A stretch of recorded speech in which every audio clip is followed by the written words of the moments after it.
ഞാനിന്ന് രാജഭോജൻ്റെ കഥ പറഞ്ഞു തരാം.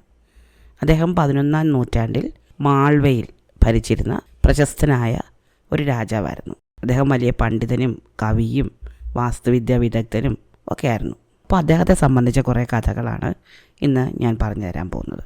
ഈ രാജഭോജൻ മധ്യപ്രദേശിലാണ് ജനിച്ചത്. അദ്ദേഹത്തിൻ്റെ പിതാവിൻ്റെ പേര് സിന്ധുലൻ എന്നായിരുന്നു. അദ്ദേഹം ഒരു രാജാവുമായിരുന്നു.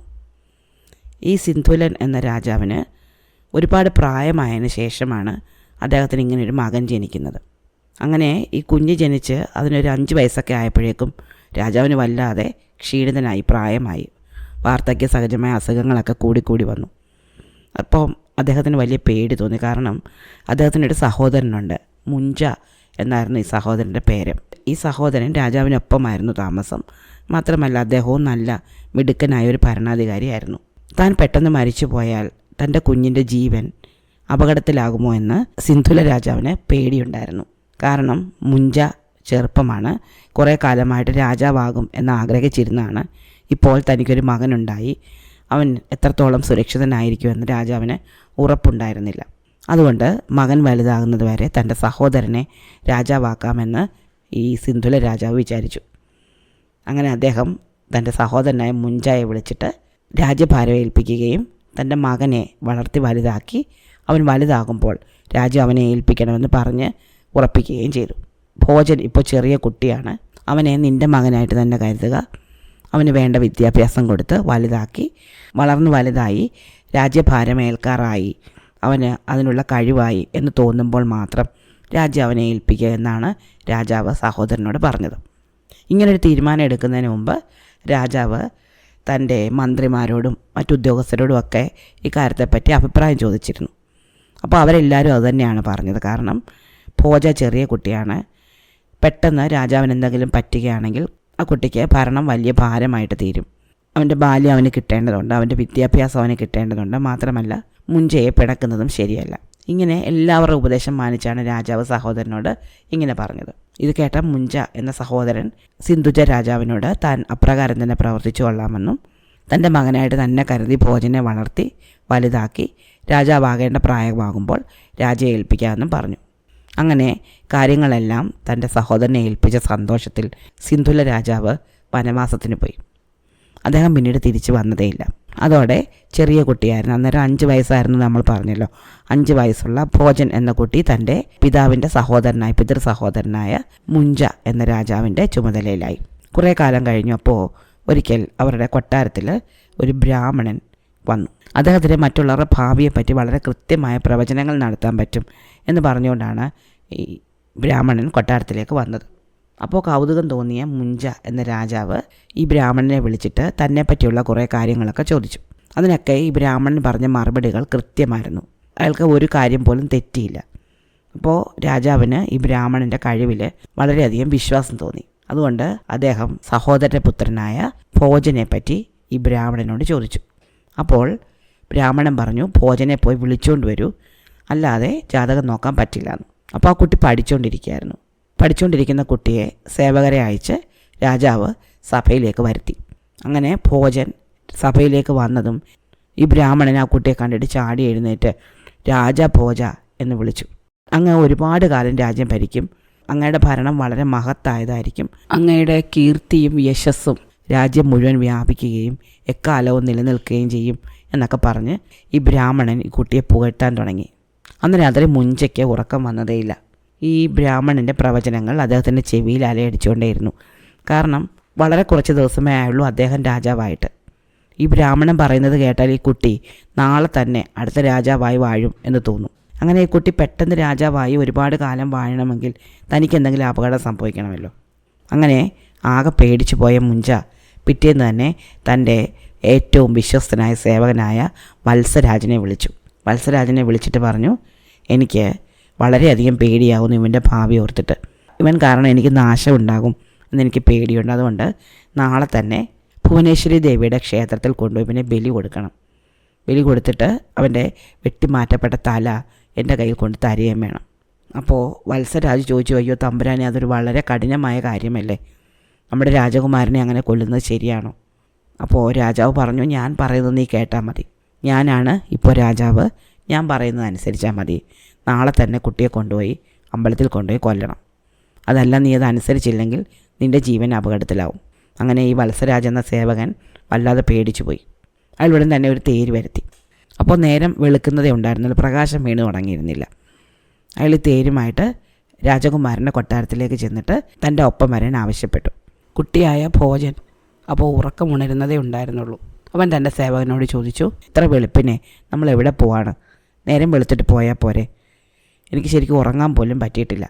അപ്പോൾ വത്സരാജ് പറഞ്ഞു, രാജാവിൻ്റെ കൽപ്പനയാണ്, അങ്ങിപ്പോൾ തന്നെ എൻ്റെ കൂടെ വന്നേ തീരൂ. അപ്പോൾ ചെറിയ കുട്ടിയാണെങ്കിലും വളരെ വിവേകത്തോടെ ഈ ഭോജൻ എന്ന കുട്ടി എഴുന്നേറ്റ് ഈ സേവകനൊപ്പം ചെന്ന് തേരിൽ കയറിയിരുന്നു. പോകുന്ന വഴിയൊക്കെ അവൻ കലപില ഈ സേവകരോട് സംസാരിച്ചുകൊണ്ടിരുന്നു. അപ്പോൾ അയാളോട് തങ്ങൾ എവിടേക്കാണ് പോകുന്നത് പിന്നെയും ചോദിക്കുകയും തങ്ങൾ ഭുവനേശ്വരി ക്ഷേത്രത്തിലേക്കാണ് പോകുന്നതെന്ന് ഈ സേവകൻ മറുപടി പറയുകയും ചെയ്തു. അങ്ങനെ കുറേ നേരം യാത്ര ചെയ്ത് അവരെ ഭുവനേശ്വരി ക്ഷേത്രത്തിൻ്റെ കവാടത്തിലെത്തി. അങ്ങനെ ഈ കുട്ടിയെ കൊണ്ട് ഈ സേവകൻ ക്ഷേത്രത്തിലേക്ക് തിരിച്ചു കഴിഞ്ഞപ്പോഴേ ഈ വാർത്ത നാടെങ്ങും പരന്നു. നാട്ടിലൊക്കെ ആൾക്കാരറിഞ്ഞു രാജകുമാരനെ കൊല്ലാൻ വേണ്ടി ക്ഷേത്രത്തിലേക്ക് കൊണ്ടുപോയിട്ടുണ്ടെന്ന്. സിന്ധുല രാജാവിനെ തന്നെ ജനങ്ങൾക്ക് വളരെ ഇഷ്ടമായിരുന്നു. അതേ ഇഷ്ടം തന്നെ അദ്ദേഹത്തിൻ്റെ മകനായ ഭോജനോടും അവർക്കുണ്ടായിരുന്നു. അതുകൊണ്ട് കുട്ടിയെ കൊല്ലാൻ കൊണ്ടുപോയെന്ന് കേട്ടതോടെ ജനങ്ങളൊക്കെ ആകെപ്പാടെ അങ്ങോട്ടും ഇങ്ങോട്ടും ഓടിപ്പാഞ്ഞ് നടക്കുകയും ബഹളം വെക്കുകയും കലാപം ഉണ്ടാക്കുകയൊക്കെ ചെയ്തു തുടങ്ങി. ഇതൊന്നും അറിയാതെ ഈ കുട്ടി ഈ സേവകരൊപ്പം ഭുവനേശ്വരി ക്ഷേത്രത്തിലെത്തി കവാടം കടന്ന് അകത്ത് കടന്നു. അകത്ത് ചെന്ന് കഴിഞ്ഞപ്പോൾ വളരെ ദുഃഖത്തോടെ ഈ സേവകൻ കുഞ്ഞിനോട് പറഞ്ഞു, ഞാൻ അങ്ങയെ കൊല്ലാൻ കൊണ്ടുവന്നാണ്. അങ്ങയെ കൊന്നു കളയാൻ അങ്ങയുടെ ഇളയച്ചൻ എന്നോട് പറഞ്ഞിട്ടുണ്ട്. എനിക്കത് അനുസരിക്കാതെ നിവൃത്തിയില്ല. കാരണം ഞാൻ അദ്ദേഹത്തിൻ്റെ സേവകനാണ്. അദ്ദേഹമാണിപ്പോൾ രാജാവ്. കുട്ടി കരഞ്ഞൊന്നുമില്ല. കുട്ടി പറഞ്ഞു, എനിക്ക് മരിക്കുന്നതിന് മുമ്പായിട്ട് ഒരു കാര്യം എൻ്റെ ഇളയച്ചനെ അറിയിക്കാനുണ്ട്. എന്തായാലും വരാനുള്ളത് വഴിയിൽ തങ്ങില്ലല്ലോ. എനിക്കിപ്പം മരിക്കാനാണ് യോഗമെങ്കിൽ ഞാൻ മരിച്ചേ തീരൂ. എനിക്കൊരു സന്ദേശം എഴുതാൻ എവിടുന്നെങ്കിലും ഒരു ഇല എടുത്ത് തരണമെന്ന് പറഞ്ഞു. അങ്ങനെ ഒരു അത്തിമരത്തിൻ്റെ ഇല എടുത്തിട്ട് അതിൽ ഈ കുട്ടി ഒരു സന്ദേശം എഴുതി. ആ സന്ദേശം ഈ വത്സരാജൻ്റെ കയ്യിൽ കൊടുത്തിട്ട് തിരിച്ച് കൊട്ടാരത്തിൽ ചെല്ലുമ്പോൾ ഇത് മുഞ്ച രാജാവിനെ ഏൽപ്പിക്കണം എന്ന് പറഞ്ഞു. ഇതോടെ കണ്ടതോടെ ഈ വത്സരാജന് വളരെയധികം ദുഃഖം തോന്നി. വത്സരാജ് പറഞ്ഞു, എനിക്ക് അങ്ങേ കൊല്ലാൻ പറ്റില്ല. കുട്ടിക്കാലം മുതൽ ഞാൻ അങ്ങേ എടുത്തുകൊണ്ട് നടന്നിട്ടുള്ളതാണ്. എനിക്ക് അങ്ങേ കൊല്ലാൻ യാതൊരു കാരണവശാലും പറ്റില്ല. അതുകൊണ്ടൊരു കാര്യം ചെയ്യാൻ ഞാൻ അങ്ങ് എവിടെയെങ്കിലും കൊണ്ട് ഒളിപ്പിക്കാം. അങ്ങനെ ഈ കുട്ടിയെ കൊണ്ട് ഈ വത്സരാജ് വീണ്ടും തേരിൽ കയറി കാടിനുള്ളിലേക്ക് പോയി. കാടിനുള്ളിൽ മറ്റാരും അറിയാത്ത ഒരു ഗുഹ വത്സരാജന് അറിയാമായിരുന്നു. അതിനുള്ളിൽ ഈ കുട്ടിയെ ഇരുത്തി. എന്നിട്ട് പറഞ്ഞു, അങ്ങ് ഒന്നുകൊണ്ടും പേടിക്കേണ്ട, അങ്ങേക്ക് അപകടമൊന്നുമില്ല, സുരക്ഷിതമാണ് എന്നെനിക്ക് തോന്നുന്ന കാലം വരെ ഞാൻ അങ്ങയെ സംരക്ഷിച്ചു കൊള്ളാം. ഇവിടെ തന്നെ ഇരുന്നാൽ മതി. അതിനുശേഷം മാത്രം പുറത്തേക്ക് വന്നാൽ മതി. അതിനുശേഷം വത്സരാജ് പോയി ഒരു ശില്പിയെ കൊണ്ട് ഈ കുട്ടിയുടെ തലയുടെ ആകൃതിയിൽ ഒരു തലയുണ്ടാക്കുകയും അതിൽ കുറേ രക്തം പുരട്ടി അതൊരു ഇലയിൽ വെച്ച് രാജാവിൻ്റെ അടുത്തേക്ക് കൊണ്ടുചെല്ലുകയും ചെയ്തു. രാജാവിൻ്റെ അടുത്ത് കൊണ്ടുവന്ന് കുറച്ച് ദൂരെ നിന്നാണ് ഈ തല കാണിച്ചത്. കുഞ്ഞിനെ കൊന്നു, കുഞ്ഞിനെ തലയാണ് ഈ കാണുന്നതെന്ന് പറഞ്ഞു. മാത്രമല്ല മരിക്കുന്നതിന് മുമ്പ് ഈ കുട്ടി എൻ്റെ കയ്യിലൊരു സന്ദേശം എഴുതി തന്നിട്ടുണ്ടെന്ന് പറഞ്ഞിട്ട് അവൻ എഴുതി കൊടുത്ത ഇല ഈ രാജാവിൻ്റെ കയ്യിൽ കൊടുത്തു. രാജാവ് ആ കത്തെടുത്ത് വായിച്ചതോടെ അദ്ദേഹത്തിന് വളരെയധികം ദുഃഖം തോന്നി. അതിലെഴുതിയിരുന്നത്, രാമനെയോ യുധിഷ്ഠിരനെയൊക്കെ പോലെയുള്ള മഹാന്മാരായ രാജാക്കന്മാർ പോലും സ്വർഗത്തിലേക്ക് പോയി. അവർക്കൊരാൾക്ക് പോലും ഭൂമിദേവിക്കൊപ്പം ചിരകാലം വസിക്കാൻ പറ്റിയില്ല. അവരാരും ചിരഞ്ജീവികളായിരുന്നില്ല. അപ്പോൾ പിന്നെ നിനക്ക് ഭൂമിയിൽ എത്ര കാലം ജീവിക്കാൻ പറ്റും മുഞ്ച എന്നായിരുന്നു അതിലെഴുതിയിരുന്നത്. ഇത് കേട്ട രാജാവിന് വളരെയധികം ദുഃഖം തോന്നി. ഇത്ര ചെറിയൊരു കുട്ടി ജീവിതത്തിൻ്റെ നശ്വരതയെപ്പറ്റി, ഉറപ്പായ മരണത്തെപ്പറ്റി ഒക്കെ ഇത്ര മനോഹരമായിട്ട് എഴുതി വെച്ചല്ലോ. അദ്ദേഹത്തിന് വളരെയധികം കുറ്റബോധം തോന്നുകയും അദ്ദേഹം കിടക്കയിൽ പോയി കിടന്ന് കരയുകയും ചെയ്തു. അവിടെ നിന്ന് എഴുന്നേൽക്കാനേ അദ്ദേഹം കൂട്ടാക്കിയില്ല. പ്രവചനം നടത്തിയ ബ്രാഹ്മണൻ്റെ വാക്കുകൾ കേട്ട് തനിക്ക് തല തിരിഞ്ഞു പോയതാണെന്നും അബദ്ധം പറ്റിപ്പോയതാണെന്നും പറഞ്ഞ് അദ്ദേഹം ആകെ വിഷമിച്ചു. ഇതിന് പ്രായശ്ചിത്തം ചെയ്യാതെ തനിക്ക് ഇനി ഭരിക്കാൻ പറ്റിയില്ലെന്നും താൻ രാജ്യം ഉപേക്ഷിച്ച് പോവുകയാണെന്നും പറഞ്ഞ് രാജാവ് ആകെ ബഹളം വെച്ചു. ഈ രാജാവിൻ്റെ ഈ ദുഃഖം അന്തഃപുരത്തിലും സഭയിലും ഉള്ള ആൾക്കാർക്കൊന്നും സഹിക്കാൻ പോലും പറ്റിയില്ല. അത്രയധികം ദുഃഖത്തിലായിരുന്നു മുഞ്ച രാജാവ് കഴിഞ്ഞിരുന്നത്. താൻ ചെയ്ത പാപത്തിന് പരിഹാരമായിട്ട് ഒരുപാട് പൂജകളും ഒക്കെ നടത്തിയെങ്കിലും അദ്ദേഹത്തിന് സമാധാനം കിട്ടിയില്ല. മറ്റൊരു കാര്യങ്ങളിലും ശ്രദ്ധിക്കാതെ എപ്പോഴും ദുഃഖിച്ച് മുറിയിൽ തന്നെ അടച്ചിരിപ്പായി അദ്ദേഹം. തന്നെ വളർത്താൻ ഏൽപ്പിച്ച കുട്ടിയെ താൻ തന്നെ കൊന്നു കളഞ്ഞല്ലോ എന്ന ദുഃഖം അദ്ദേഹത്തിന് വിട്ടൊഴിഞ്ഞു പോയതേയില്ല. ഈ സമയത്ത് വത്സരാജ് എന്ന സേവകൻ രാജാവിൻ്റെ ഉപദേഷ്ടകനും മന്ത്രിയുമൊക്കെയായിരുന്ന ബുദ്ധിസാഗറിനെ ചെന്ന് കാണുകയും താൻ കുട്ടിയെ കൊന്നിട്ടില്ല, ഗുഹയിൽ ഒളിപ്പിച്ചു വെച്ചിരിക്കുകയാണ് എന്ന് വെളിപ്പെടുത്തുകയും ചെയ്തു. അപ്പോൾ ബുദ്ധിസാഗരൻ ഒരു ഉപായം കണ്ടുപിടിച്ചു.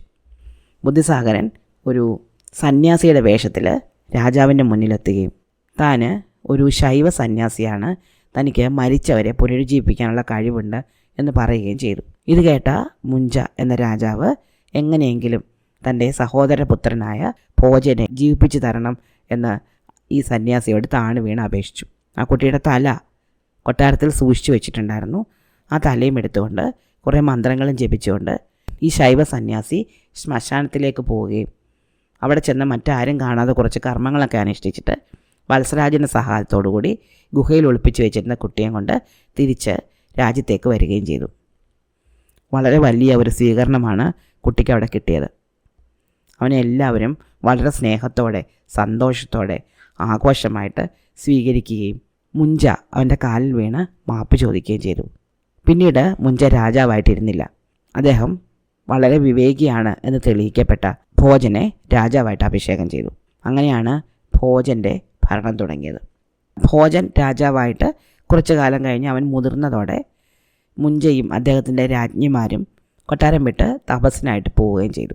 അങ്ങനെ ഭോജൻ രാജ്യത്തിൻ്റെ മുഴുവൻ ഭരണവും കയ്യേറി വളരെ നന്നായിട്ട് ഭരിച്ചു തുടങ്ങി. അങ്ങനെ ഒരിക്കൽ യുവാവായ ഈ ഭോജരാജൻ തെരുവിലൂടെ നടക്കുകയായിരുന്നു. അപ്പോൾ എതിരെ ഒരു സന്യാസി വരുന്നത് കണ്ടു. ഭോജനെ കണ്ടതും ഈ സന്യാസി തനിക്ക് കാണണ്ട എന്ന ഭാവേന കണ്ണുകൾ അടച്ചു കളഞ്ഞു. ഇത് അദ്ദേഹത്തിന് വലിയ അത്ഭുതമായിട്ട് തോന്നി. അദ്ദേഹം ആ സന്യാസിയുടെ പിന്നാലെ ചെന്നിട്ട് എന്നെ കണ്ടിട്ട് എന്തിനാണ് അങ്ങ് കണ്ണടച്ചത് എന്ന് ചോദിച്ചു. അപ്പോൾ സന്യാസി പറഞ്ഞു, പിശുക്കന്മാരെ കാണുന്നത് അത്ര നല്ല കാര്യമല്ല, അത് ഒരു അപശകുനമാണ്. അപ്പോൾ ഭോജരാജൻ പറഞ്ഞു, ഞാൻ ഒരു പിശുക്കനാണോ? ഞാൻ ഒരിക്കലും ഒരു പിശുക്കനാണെന്ന് എനിക്ക് തോന്നിയിട്ടേ ഇല്ലല്ലോ. അപ്പോൾ സന്യാസി പറഞ്ഞു, ഒരു രാജാവ് എത്രത്തോളം ഉദാരനാകുന്നോ അത്രത്തോളം അദ്ദേഹത്തിൻ്റെ മഹത്വം വർദ്ധിക്കും. അങ്ങ് ഒരു ഉദാരനായ രാജാവാണെന്ന് എനിക്ക് തോന്നുന്നില്ല. ഇന്നേ വരെ അങ്ങയുടെ ഉദാരതയെപ്പറ്റി ഞാൻ കേട്ടിട്ടുമില്ല. ഇത് കേട്ട ഭോജരാജന് എന്തോ ഇനി മുതൽ ഒരു ഉദാരനായ വളരെ നല്ല രാജാവാകണം എന്ന ആഗ്രഹം തോന്നുകയും അദ്ദേഹം തൻ്റെ കൊട്ടാരത്തിൽ നിന്ന് അർഹതപ്പെട്ടവർക്കെല്ലാം വളരെ ഉദാരമായിട്ട് സഹായങ്ങൾ ചെയ്യാൻ തുടങ്ങുകയും ചെയ്തു. മാത്രമല്ല അദ്ദേഹം പണ്ഡിതർക്കും കവികൾക്കും വളരെയധികം സഹായം ചെയ്യാനും തുടങ്ങി. അങ്ങനെ രാജാ ഭോജൻ്റെ പ്രശസ്തി ലോകം മുഴുവൻ പരന്നു.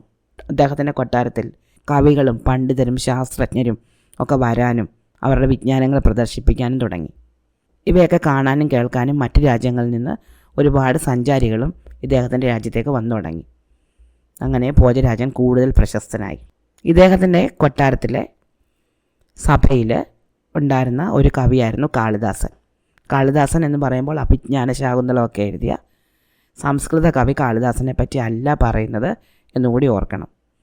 അദ്ദേഹം വിക്രമാദിത്യൻ്റെ സദസ്സിലെ ഒരു കവിയായിരുന്നു. പക്ഷേ ഈ കാളിദാസൻ ഭോജരാജൻ്റെ സദസ്സിലെ കവിയായിരുന്നു. സഭയിലെ ബാക്കിയുള്ള പണ്ഡിതരെക്കാളിലും കവികളെക്കാളുമൊക്കെ രാജാവിന് കുറച്ചുകൂടി ഇഷ്ടം ഈ കാളിദാസനോടായിരുന്നു. അപ്പോൾ ഈ കാളിദാസനും ഭോജരാജും കൂടി ചേർന്നുള്ള ചില കഥകൾ കൂടി ഞാനിന്ന് പറഞ്ഞുതരാം. ഒരിക്കൽ ഭോജരാജാവും കാളിദാസനും കൂടെ കാട്ടിൽ കൂടി ഒരു യാത്ര പോയി. ഇടയ്ക്ക് വെച്ച് അവർക്ക് വഴി തെറ്റി. അവിടെയും ഇവിടെയും ഒക്കെ കറങ്ങി നടന്ന ശേഷം അവരൊരു ചെറിയ വീട് കണ്ടു. അവിടെ വളരെ പ്രായമായ ഒരു സ്ത്രീ ഉണ്ടായിരുന്നു. ഇവർ രണ്ടുപേരും അവിടെ ചെന്നിട്ട് ഈ സ്ത്രീയോട് സഹായം ചോദിച്ചു. വഴി തെറ്റിപ്പോയി, ദാഹിക്കുന്നു, വിശക്കുന്നു, എന്തെങ്കിലും തരുമോ എന്ന് ചോദിച്ചു. അപ്പോൾ ഈ സ്ത്രീ അവർക്ക് കഴിക്കാൻ പഴങ്ങളും കുടിക്കാൻ വെള്ളവും കൊടുത്തു. അതിനുശേഷം നിങ്ങൾ ആരാണ് എന്ന് ചോദിച്ചു. അപ്പോൾ വളരെ അഭിമാനത്തോടെ ഈ രാജാവ് പറഞ്ഞു, ഞാൻ ഈ രാജ്യത്തിൻ്റെ രാജാവാണ്, ഇതെൻ്റെ സുഹൃത്തായ ഒരു കവിയാണ്. അപ്പോൾ ഈ സ്ത്രീ പറഞ്ഞു, എനിക്ക് 2 രാജാക്കന്മാരെ അറിയുള്ളൂ. ഒന്ന് ഭൂമിക്ക് വെള്ളം നൽകുന്ന മേഘരാജൻ, 2 ജീവനെ തിരിച്ചു കൊണ്ടുപോകുന്ന യമരാജൻ. അപ്പോൾ ഈ രാജാവിനും കവിക്കും വളരെയധികം അത്ഭുതം തോന്നി. ഇങ്ങനെ പ്രായമായൊരു സ്ത്രീ സംസാരിക്കുന്ന ഒരു കരുതിയിരുന്നില്ല. അപ്പോൾ അവർ പറഞ്ഞു, ശരി ശരി, അങ്ങനെയാണെങ്കിൽ ഞങ്ങൾ വളരെ ധനികരായ 2 ആൾക്കാരാണ് എന്ന് കരുതിയാൽ മതി. അപ്പോൾ ആ സ്ത്രീ പറഞ്ഞു, ഈ ഭൂമിയിൽ ആരാണ് സമ്പന്നൻ? സമ്പത്ത് കൂട്ടിവെക്കുന്നതേ ഉള്ളൂ. യഥാർത്ഥ സമ്പത്ത് പ്രകൃതിയാണ്. അപ്പോൾ രാജാവ് പറഞ്ഞു, ശരി, അങ്ങനെയാണെങ്കിൽ ഞങ്ങൾ 2 കവികളാണെന്ന് വിചാരിച്ചോളൂ. ആ സ്ത്രീ പറഞ്ഞു, ലോകത്തിലെ ഏറ്റവും വലിയ കവി പ്രകൃതിയാണ്. ആ കവിയോളം സൗന്ദര്യം അവതരിപ്പിക്കാൻ ആർക്കും പറ്റില്ല. അങ്ങനെയാണെങ്കിൽ ശരി, ഞങ്ങൾ ഈ രാജ്യത്തെ വളരെ ജനപ്രിയരായ 2 പേരാണ് എന്ന് രാജാവ് പറഞ്ഞു. അപ്പോൾ ആ സ്ത്രീ പറഞ്ഞു, അരിയും വെള്ളവുമാണ് ഏത് കാലത്തും ഏറ്റവും ജനപ്രിയം. അപ്പോൾ രാജാവ് പറഞ്ഞു, അങ്ങനെയാണെങ്കിൽ ഒരു കാര്യം ചെയ്യൂ, ഞങ്ങൾ 2 അതിഥികളാണ് എന്ന് കരുതിയാൽ മതി. അപ്പോൾ ആ വൃദ്ധ പറഞ്ഞു, ക്ഷണിക്കപ്പെടാതെ വരുന്നവനും പോകാൻ ഇഷ്ടമല്ലാത്തപ്പോൾ പോകുന്നവനുമാണ് അതിഥി. ശരിക്കും യൗവനമാണ് അതിഥി. ക്ഷണിക്കപ്പെടാതെ വരികയും ചെയ്യും, പോകരുതെന്ന് കരുതുമ്പോൾ പോവുകയും ചെയ്യും. ശരി, എങ്കിൽ ഞങ്ങളെ 2 വഴി തെറ്റിയ യാത്രക്കാരായി കണക്കാക്കിയാൽ മതി എന്ന് പറഞ്ഞു രാജാവ്. അപ്പോൾ ആ സ്ത്രീ പറഞ്ഞു, സൂര്യനും ചന്ദ്രനുമാണ് ഈ ലോകത്തുള്ള മഹായാത്രികർ. ജ്ഞാനിയായ ഈ സ്ത്രീ തങ്ങളുടെ അഹങ്കാരത്തെയാണ് ശമിപ്പിക്കുന്നതെന്ന് രാജാവിനും കാളിദാസനും മനസ്സിലായി. അവർ ആ സ്ത്രീയുടെ കാൽക്കൽ വീണ് വന്ദിച്ചു. അനന്തരം അവരോട് ചോദിച്ച് രാജധാനിയിലേക്കുള്ള വഴി മനസ്സിലാക്കി കുടിൽ നിന്ന് പുറത്തുപോയി. തൻ്റെ സഭയിലെ കവിയായ കാളിദാസനോട് രാജഭോജന് പ്രത്യേക താല്പര്യമുള്ളത് പലപ്പോഴും സഭയിലെ മറ്റംഗങ്ങളെ കുറച്ചൊന്ന് ദേഷ്യം പിടിപ്പിക്കുമായിരുന്നു. ഈ മറ്റംഗങ്ങൾ എന്ന് പറയുമ്പോൾ ബാണൻ മുതലായ കവികൾ ആ കൂട്ടത്തിൽപ്പെടും. എന്നാൽ വാക്ചാതുര്യത്തിൽ, വർണ്ണനയിൽ ഒക്കെ കാളിദാസനെ കവിച്ചു വെക്കാൻ പറ്റിയ മറ്റ് കവികളൊന്നും അന്ന് സഭയിലുണ്ടായിരുന്നുമില്ല. അപ്പോൾ സഭയിലുള്ള മറ്റ് കവികളും മറ്റ് അംഗങ്ങളും ഒക്കെ കൂടെ പലപ്പോഴും കാളിദാസനെ പറ്റിയുള്ള കുറ്റങ്ങൾ രാജാവിനോട് പറയുന്നത് പതിവായിരുന്നു. അങ്ങനെ കുറേ കാലം ഇങ്ങനെ കാളിദാസനെ പറ്റിയുള്ള കുറ്റങ്ങളൊക്കെ കേട്ട് കഴിഞ്ഞപ്പോൾ രാജാവിന് ഇതൊക്കെ സത്യമാകാൻ സാധ്യതയുണ്ടെന്ന് തോന്നുകയും അങ്ങനെ കാളിദാസനോട് കുറച്ച് വിരോധമുണ്ടാവുകയും ചെയ്തു. ഇനി മുതൽ കാളിദാസൻ സഭയിലേക്ക് വരുമ്പോൾ പഴയതുപോലെ ഗൗനിക്കേണ്ട, അദ്ദേഹത്തെ ശ്രദ്ധിക്കേണ്ട എന്ന് രാജാവിന് തോന്നി. അങ്ങനെ അടുത്ത ദിവസം കാളിദാസൻ വന്നപ്പോൾ രാജാവ് കാളിദാസനോട് മിണ്ടിയില്ല, നോക്കിയതുപോലുമില്ല. ഇത് കാളിദാസനെ കുറച്ച് വിഷമമുണ്ടാക്കി. അദ്ദേഹത്തിന് മനസ്സിലായി രാജാവ് തന്നെ നോക്കുന്നില്ല, തന്നെ ശ്രദ്ധിക്കുന്നില്ല. അതിന് കാരണം സഭയിലുള്ള മറ്റംഗങ്ങൾ തന്നെ ആവണം. പലതവണ രാജാവിൻ്റെ ശ്രദ്ധയെ ആകർഷിക്കാൻ ഈ കവി ശ്രമിച്ചെങ്കിലും രാജാവ് നോക്കാത്തതിനാൽ അദ്ദേഹം വിഷമത്തോടെ തിരിച്ചുപോയി. ഭോജരാജാവിൻ്റെ ഭാര്യയുടെ പേര് ലീലാവതി എന്നായിരുന്നു. അദ്ദേഹത്തിന് മറ്റ് പല ഭാര്യമാരുണ്ടായിരുന്നെങ്കിലും ഏറ്റവും പ്രിയപ്പെട്ടത് ഈ ലീലാവതി എന്ന രാജ്ഞിയായിരുന്നു. തൻ്റെ ഭർത്താവിൻ്റെ കാളിദാസനോടുള്ള ഈ പിണക്കം ഈ രാജ്ഞി ശ്രദ്ധിക്കുന്നുണ്ടായിരുന്നു. അപ്പോൾ രാജ്ഞി രാജാവിനോട് ഒരു ദിവസം ചോദിച്ചു, അങ്ങ് എന്തുകൊണ്ടാണ് കാളിദാസനെ ശ്രദ്ധിക്കാത്തത്? പല ദിവസമായിട്ട് കാളിദാസൻ സഭയിൽ വന്നിട്ട് ആരോടും മിണ്ടാതെ തിരിച്ചു പോകുന്ന കാണുന്നുണ്ടല്ലോ.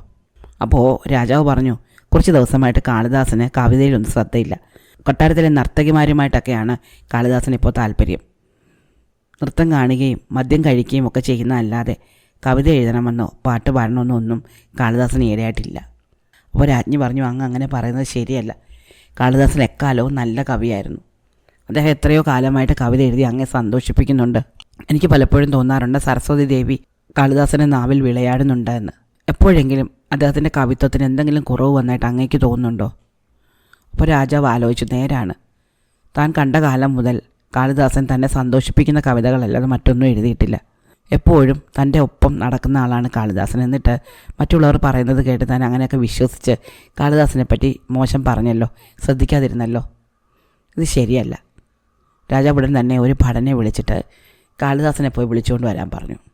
അങ്ങനെ കാളിദാസൻ സഭയിലേക്ക് ചെല്ലുകയും പിണക്കമെല്ലാം മാറിയ രാജാവ് കാളിദാസനെ ആലിംഗനം ചെയ്തിട്ട് ഇനി മേലിൽ താനിങ്ങനെയൊന്നും ചിന്തിക്കുകയില്ല എന്ന് പറയുകയും ചെയ്തു. ഇത് കണ്ടതോടെ മറ്റ് സഭാംഗങ്ങൾക്ക് വീണ്ടും അസൂയ വർദ്ധിച്ചു. അവർ കൊട്ടാരത്തിലെ ഒരു ദാസിയെ ചെന്ന് കണ്ടു. അവർക്ക് കുറച്ച് പണമൊക്കെ കൊടുത്തു. അവരുടെ പേര് തരംഗവതി എന്നായിരുന്നു. തരംഗവതിയോട് ഈ കാളിദാസൻ്റെ ശത്രുക്കൾ കുറച്ച് ജോലികളൊക്കെ പറഞ്ഞ് ഏൽപ്പിച്ചപ്പോൾ പകരമായിട്ട് തരംഗവതി ഒരു സ്വർണ്ണമാലയാണ് ആവശ്യപ്പെട്ടത്. മറ്റ് സമ്മാനങ്ങൾക്ക് പുറമെ മുത്ത് പതിച്ച ഈ മാലയും കൂടി തരംഗവതിക്ക് ഈ സഭാംഗങ്ങൾ സമ്മാനം കൊടുത്തു. അങ്ങനെ തരംഗവതി പിറ്റേന്ന് രാജാവിൻ്റെ കൊട്ടാരത്തിൽ അദ്ദേഹം ഉറങ്ങുമ്പോൾ അദ്ദേഹത്തിൻ്റെ കാല് തിരുമാൻ പോയി. തരംഗവതി കാല് തിരുമ്മിക്കൊണ്ടിരിക്കെ രാജാവ് പതുക്കെ ഉറങ്ങിപ്പോയി. എന്നാൽ മുഴുവനായിട്ട് ഉറങ്ങിയതുമില്ല. ഈ സമയത്ത് തരംഗവതി ഉറക്കം തൂങ്ങുന്നതായിട്ട് അഭിനയിക്കുകയും കാളിദാസൻ ഒരു ദാസി പെണ്ണായിട്ട് വേഷം കെട്ടി ഇടയായിട്ട് ലീലാവതി എന്ന രാജ്ഞിയുടെ കൊട്ടാരത്തിൽ വന്ന് രാജ്ഞിയോടൊപ്പം കഴിയുന്നുണ്ട് എന്ന രീതിയിൽ സംസാരിക്കുകയും ചെയ്തു. നന്നായിട്ട് ഉറങ്ങാതിരുന്ന രാജാവ് ഇത് കേട്ട് ഞെട്ടി ഉണർന്ന് നോക്കുമ്പോൾ തരംഗവതി ഉറങ്ങുകയാണ് എന്ന് കണ്ടു. തൻ്റെ കട്ടിലിൻ്റെ കാൽക്കൽ ഉറക്കം തൂങ്ങിയിരുന്നുകൊണ്ടാണ് ഈ തരംഗവതി ഇങ്ങനെയൊക്കെ പറയുന്നത്. ഉറക്കം തൂങ്ങിയിരുന്ന് പറയുന്നത് സത്യമായിരിക്കണം എന്ന് രാജാവിന് തോന്നി. അതോടെ രാജാവിന് തൻ്റെ ഭാര്യയോടും കാളിദാസനോടും വിരോധം തോന്നി. കാളിദാസനെ ഉടൻ തന്നെ നാട് കടത്താൻ അദ്ദേഹം ആജ്ഞാപിച്ചു. തൊട്ടടുത്ത ദിവസം തന്നെ ഈ ആജ്ഞ നടപ്പിലാക്കപ്പെടുകയും ഇനി മേലിൽ രാജാവിൻ്റെ മുൻപിൽ കാളിദാസനെ നിഴൽ പോലും കാണരുത് എന്ന് ആജ്ഞാപിച്ച് കാളിദാസനെ നാട് കടത്തുകയും ചെയ്തു. കാളിദാസന് വലിയ വിഷമമായിപ്പോയി. കാളിദാസൻ നാട്ടിൽ നിന്ന് പോകാനായിട്ട് സാധനങ്ങളൊക്കെ എടുത്തു വെച്ചുകൊണ്ടിരിക്കുമ്പോൾ ആ കൊട്ടാരത്തിലെ തന്നെ മറ്റൊരു ജോലിക്കാരിയെ വിലാസവതി ആ വഴി വന്നു. വിലാസവതി കാളിദാസനോട് ചോദിച്ചു, അങ്ങ് എന്തുകൊണ്ടാണ് ഇങ്ങനെ സാധനങ്ങളൊക്കെ എടുത്തു വെക്കുന്നത്? ഭാണ്ഡമൊക്കെ കെട്ടുന്നുണ്ടല്ലോ, എന്ത് പറ്റി? അങ്ങ് എവിടെയെങ്കിലും പോവാണോ? അപ്പോൾ കാളിദാസൻ പറഞ്ഞു, വിലാസവതി, ഞാൻ ഈ നാട് വിട്ടു പോവുകയാണ്. രാജാവ് എന്നെ നാട് കടത്തി. ഞാൻ ഇത്ര കാലം രാജാവിന് ഏറ്റവും പ്രിയപ്പെട്ടവനായിരുന്നു. പക്ഷേ ഇപ്പോൾ ഞാൻ രാജാവിന് ഏറ്റവും അപ്രിയനായി തീർന്നിരിക്കുകയാണ്. ഞാൻ ഈ നാട് വിട്ടു പോവുകയാണ്. അപ്പോൾ വിലാസവതി പറഞ്ഞു, അങ്ങ് അങ്ങനെ പോവരുത്. അങ്ങ് ഈ നാട്ടിലുണ്ടായിരുന്ന സമയത്ത്, അങ്ങയുടെ നല്ല കാലത്ത് ഞങ്ങളെയൊക്കെ ഒരുപാട് സഹായിച്ചിട്ടുള്ളതാണ്. അപ്പോൾ ഇങ്ങനെയൊരു ദുസ്ഥിതി വരുമ്പോൾ അങ്ങയെ സഹായിക്കുക എന്നുള്ളത് ഞങ്ങളുടെ കടമയാണ്. അതിനെന്നെ അനുവദിക്കണം. അതുകൊണ്ട് അങ്ങ് എൻ്റെ വീടിനുള്ളിൽ ഒളിച്ചിരുന്നാൽ മതി. രാജാവിൻ്റെ ദേഷ്യമൊക്കെ മാറുമ്പോൾ നമുക്ക് പുറത്തിറങ്ങാം. അങ്ങ് നോക്കിക്കൊള്ളൂ, കുറച്ച് ദിവസങ്ങൾക്കകം രാജാവിന് കുറ്റബോധം തോന്നുകയും അങ്ങേ നാട് കടത്തേണ്ടതില്ലായിരുന്നു എന്ന് തോന്നുകയും ചെയ്യും. അപ്പോൾ അങ്ങേ ഞാൻ പുറത്തു കൊണ്ടുവരും. അതുവരെ അങ്ങൻ്റെ വീടിനുള്ളിൽ ഒളിച്ചിരിക്കണം. അങ്ങനെ കാളിദാസനെ വിലാസവതി വല്ലാതെ നിർബന്ധിക്കുകയും തൻ്റെ വീട്ടിൽ താമസിപ്പിക്കുകയും ചെയ്തു. ഈ സമയത്ത് ലീലാവതി എന്ന രാജ്ഞി കാളിദാസനെ നാട് കടത്തിയ വിവരം അറിഞ്ഞിരുന്നു. ലീലാവതി ചെന്ന് രാജാവിനോട് ചോദിച്ചു, അങ്ങയുടെ സദസ്സിലെ ഏറ്റവും തിളക്കമേറിയ രത്നമായിരുന്നല്ലോ കാളിദാസൻ. കാളിദാസൻ എവിടെ പോയി? കാളിദാസനെ പറ്റി ഒന്നും അറിയുന്നില്ലല്ലോ. ഇത് കേട്ടപ്പോൾ രാജാവിന് ദേഷ്യം വന്നു. രാജാവ് പറഞ്ഞു, അവൻ എനിക്ക് ഒരുപാട് സന്തോഷം പകർന്നു തന്നതുകൊണ്ടാണ് ജീവൻ ഞാൻ വെറുതെ വിട്ടത്, അല്ലെങ്കിൽ കൊല്ലേണ്ടതായിരുന്നു. നിൻ്റെ കാര്യം അതുപോലെയാണ്. എൻ്റെ ദയ കൊണ്ടാണ് നീ ഇപ്പോൾ ജീവിച്ചിരിക്കുന്നത്. രാജ്ഞി പരിഹാസത്തോടെ നിന്ന് ചിരിച്ചിട്ട് പറഞ്ഞു, കൊള്ളാം. അങ്ങ് എന്തുകൊണ്ടാണ് കാളിദാസനെ നാട് കടത്തിയതെന്നൊന്നും എനിക്ക് അറിഞ്ഞുകൂടാ. പക്ഷേ ഈ വാക്കുകൾ കേൾക്കുമ്പോൾ അങ്ങ് ഒരിക്കലും ന്യായത്തിൻ്റെ ഭാഗത്ത് നിൽക്കാറേ ഉണ്ടായിരുന്നില്ല എന്നെനിക്ക് തോന്നുന്നുണ്ട്. ശരി എന്താണ്, തെറ്റെന്താണ് എന്ന് അങ്ങ് ഒരിക്കലും ചിന്തിച്ചിട്ടില്ല. ഇത് കേട്ടപ്പോൾ ഭോജന് കുറച്ച് വിഷമം തോന്നി. അപ്പോൾ രാജാവ് പറഞ്ഞു, കാളിദാസനെ ഞാൻ നാട് കടത്തിയതിൽ നീയും ഒരു കാരണമാണ്. നീ പരിശുദ്ധയാണ് എന്നെൻ്റെ മുന്നിൽ തെളിയിക്കുകയാണെങ്കിൽ കാളിദാസൻ തെറ്റ് ചെയ്തിട്ടില്ല എന്നെനിക്ക് ബോധ്യമാകും. അതിനുവേണ്ടി നീ അഗ്നി പരീക്ഷയ്ക്ക് ഒരുങ്ങാൻ തയ്യാറാണോ? അങ്ങനെയാണെങ്കിൽ തീയിലൂടെ നടന്ന് നീ നിൻ്റെ പരിശുദ്ധി തെളിയിക്കണം. അപ്പോൾ രാജ്ഞി പറഞ്ഞു, അതിനെന്താ, ഞാൻ തെറ്റൊന്നും ചെയ്തിട്ടില്ലെങ്കിൽ പിന്നെ ഞാൻ ആരെ പേടിക്കണം? അങ്ങനെ രാജാവ് സഭയിൽ വലിയൊരു തീ കൂട്ടുകയും രാജ്ഞി താൻ കള്ളമൊന്നും ചെയ്തിട്ടില്ല എന്ന് പറഞ്ഞുകൊണ്ട് ആ തീയിലൂടെ നടന്ന് രാജാവിൻ്റെ മുന്നിൽ തൻ്റെ പരിശുദ്ധി തെളിയിക്കുകയും ചെയ്തു. ഇതോടെ രാജാവിന് വലിയ ദുഃഖമായിപ്പോയി. താൻ കാളിദാസനെ നാട് കടത്തി കളഞ്ഞല്ലോ. കാളിദാസൻ എവിടെയാണെന്ന് രാജാവിന് കണ്ടുപിടിക്കാൻ പറ്റിയില്ല. കാളിദാസൻ്റെ വാക്കുകൾ തൻ്റെ മുൻപിൽ തുറന്നു തരുമായിരുന്ന വലിയ അത്ഭുതങ്ങളെ, ആനന്ദങ്ങളെയൊക്കെ രാജാവ് ഓർത്തു. എത്ര നല്ലൊരു സൗഹൃദമായിരുന്നു കാളിദാസനുമായിട്ട് തനിക്കുണ്ടായിരുന്നത്. എങ്ങനെയെങ്കിലും നാട് വിട്ടുപോയ കാളിദാസനെ കണ്ടുപിടിക്കണം എന്ന് തന്നെ രാജാവിന് തോന്നി. രാജാവ് ഇതിന് പ്രകാരം ഒരു സമസ്യ നിർമ്മിച്ചു, ഒരു ചെറിയ കവിത. കവിതയുടെ ഒന്നാമത്തെ വരി മാത്രം, ബാക്കി 3 വരികൾ ആരെങ്കിലും പൂർത്തിയാക്കണം. കാളിദാസനെ പോലെ മിടുക്കനായ ഒരു കവിക്കല്ലാതെ മറ്റാർക്കും ഇത് കഴിയില്ല എന്ന് രാജാവിന് അറിയാമായിരുന്നു. രാജ്യസഭയിലെ മറ്റംഗങ്ങളെല്ലാവരും ഈ പരീക്ഷണത്തിൽ പരാജയപ്പെടുകയും നാണം കെട്ട് നാട് വിട്ടുപോകാൻ തീരുമാനിക്കുകയും ചെയ്തു. അങ്ങനെ നേരം വെളുക്കുന്നതിന് മുമ്പേ നാട് വിടാൻ വേണ്ടിയിട്ട് ഇവർ കുതിരവണ്ടിയിൽ കയറി വീതിയിലൂടെ പോകുമ്പോൾ വിലാസവതിയുടെ വീട്ടിലായിരുന്ന കാളിദാസൻ ശബ്ദം കേട്ടു. അദ്ദേഹം വിലാസവതിയോട് ചോദിച്ചു, എന്താണ് ഒരുപാട് ആൾക്കാർ തെരുവിലൂടെ പോകുന്നത് കാണുന്നത്? നമ്മുടെ സഭയിലെ അംഗങ്ങളെല്ലാവരും ഉണ്ടല്ലോ. അപ്പോൾ വിലാസവതി ഇറങ്ങിച്ചെന്ന് ഈ സഭാംഗങ്ങളോട് ചോദിച്ചു, നിങ്ങളെല്ലാവരും കൂടെ എവിടെ പോവുകയാണ്? എല്ലാവരും കൂടെ, സഭയിലെ എല്ലാവരും കൂടെ ഒരുമിച്ച് ഇനി മുമ്പ് ഇങ്ങനെ പോകുന്നത് കണ്ടിട്ടില്ലല്ലോ. അപ്പോൾ അവർ പറഞ്ഞു, ഞങ്ങൾ തോറ്റോടുകയാണ്. രാജാവ് ഞങ്ങളോട് ഒരു സമസ്യ പൂരിപ്പിക്കാൻ പറഞ്ഞിരുന്നു. പക്ഷേ ഞങ്ങൾക്ക് ആർക്കും ആ സമസ്യ പൂരിപ്പിച്ച് രാജാവിനെ തൃപ്തിപ്പെടുത്താൻ പറ്റുന്നില്ല. ബാണനും ഈ കൂട്ടത്തിൽ പോകുന്നുണ്ട്. അപ്പോൾ ബാണൻ തൻ്റെ സഭയിലുള്ള മറ്റാൾക്കാരോട് കാളിദാസനെ പറ്റി പറയുന്നത് കാളിദാസൻ അവിടെ നിന്ന് കേട്ടു. കഷ്ടമായി പോയി കാളിദാസൻ ഇപ്പോൾ ഈ സമയത്ത് ഇവിടെ ഇല്ലാതിരുന്നു, അല്ലെങ്കിൽ നമ്മുടെ മുഖം കാളിദാസൻ രക്ഷിച്ചേനെ. സഭയിൽ ഒരാൾക്ക് പോലും ഈ സമസ്യ പൂരിപ്പിക്കാൻ പറ്റിയില്ല എന്ന് പറയുന്നത് എത്ര വലിയൊരു നാണക്കേടാണ്. സരസ്വതി ദേവി നേരിട്ട് വന്നിട്ടല്ലാതെ നമ്മളെ ഈ നാണക്കേടിൽ നിന്ന് രക്ഷിക്കാൻ ഇനി മറ്റാരുമില്ല.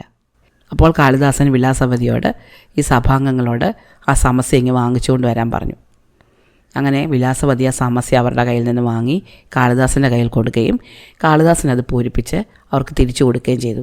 പിറ്റേന്ന് ബാണൻ എന്ന കവി മറ്റംഗങ്ങളോടൊപ്പം ഈ കവിത പൂരിപ്പിച്ചുകൊണ്ട് രാജാവിൻ്റെ അടുത്തെത്തി. ഇത് വായിച്ച രാജാവിന് കാളിദാസൻ ജീവിച്ചിരിപ്പുണ്ടെന്ന് ഉറപ്പായി. കാരണം ബാണൻ അല്ലെങ്കിൽ ബാണൻ്റെ കൂടെയുള്ള മറ്റ് കവികൾ ഒരിക്കലും ഇങ്ങനെ ചെയ്യുകയില്ല എന്ന് രാജാവിന് അറിയാമായിരുന്നു. രാജാവ് ബാണനോട് പറഞ്ഞു, എനിക്ക് വളരെയധികം സന്തോഷമുണ്ട്. ഇതാ ഈ കവിത പൂരിപ്പിച്ചുകൊണ്ട് വന്നതിന് 1,00,000 സ്വർണ്ണ നാണയങ്ങൾ ഞാൻ സമ്മാനം തരുന്നു. പക്ഷേ ഈ സ്വർണ്ണ നാണയങ്ങൾ വാങ്ങിക്കൊണ്ട് പോയ ബാണന് വലിയ ദുഃഖം തോന്നി. താനല്ലല്ലോ കവിത പൂരിപ്പിച്ചത്. അവർ രാജാവിനോട് ചെന്ന് പറഞ്ഞു, മഹാരാജാവെ, ഞങ്ങളോട് ക്ഷമിക്കണം, ഈ പണത്തിന് ഞങ്ങൾ അർഹരല്ല. കഴിഞ്ഞ ദിവസം നമ്മുടെ രാജ്യത്തെ കൊട്ടാരത്തിലെ ഒരു ജോലിക്കാരിയായ വിലാസവതിയുടെ വീടിനടുത്തോട് ഞങ്ങൾ പോകുമ്പോൾ വിലാസവതി ഞങ്ങളോട് വന്ന് സംസാരിക്കുകയും ഞങ്ങൾ ഈ സമസ്യ പൂരണത്തെപ്പറ്റി വിലാസവതിയോട് പറയുകയും ചെയ്തു. അങ്ങനെ വിലാസവതിയാണ് ഈ കവിത വാങ്ങിക്കൊണ്ട് പോയി പൂരിപ്പിച്ച് ഞങ്ങൾ കൊണ്ടുവന്ന് തന്നത്. രാജാവിന് മനസ്സിലായി കാളിദാസൻ എവിടെയുണ്ടെന്ന്. രാജാവ് തൻ്റെ ഭടന്മാരെയൊന്നും അയക്കാതെ നേരിട്ട് തന്നെ വിലാസവതിയുടെ വീട്ടിലേക്ക് പോവുകയും കാളിദാസനെ കണ്ട് മാപ്പ് പറഞ്ഞ് കൊട്ടാരത്തിലേക്ക് വിളിച്ചുകൊണ്ട് വരികയും ചെയ്തു. പിന്നീടുള്ള കാലം കാളിദാസൻ്റെ കവിതകളൊക്കെ കേട്ട് സന്തോഷിച്ച് വളരെ നന്നായിട്ട് രാജാഭോജൻ രാജ്യം ഭരിച്ചു. അദ്ദേഹത്തിൻ്റെ ഭരണം ഇന്ത്യയിലെ ഏറ്റവും മഹത്തായ ഭരണങ്ങളിലൊന്നായിട്ടാണ് കരുതപ്പെടുന്നത്. അപ്പോൾ ഇഷ്ടമായോ കഥ? അടുത്ത കഥ അടുത്ത ദിവസം.